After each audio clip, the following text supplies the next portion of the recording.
There's two laws of exponents I want to go over. If you have x to the a raised to the b, you multiply your exponents.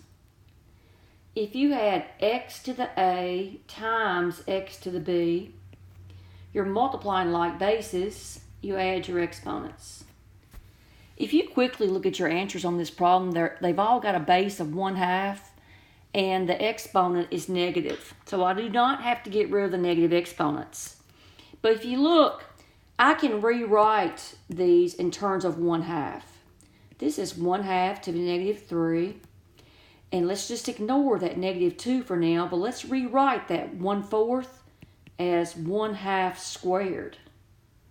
Because 1/2 times 1/2 gives me 1/4. Of course, that's still raised to the -2. And let's rewrite this 16. 2 times 2 is 4, times 2 is 8, times 2 is 16.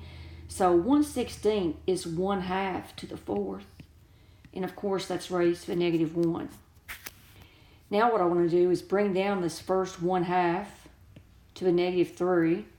And I want to use this law of exponent. You've got a power to power, so multiply.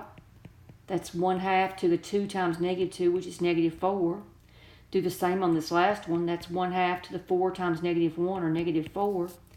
And now you've got the same base, and you are multiplying.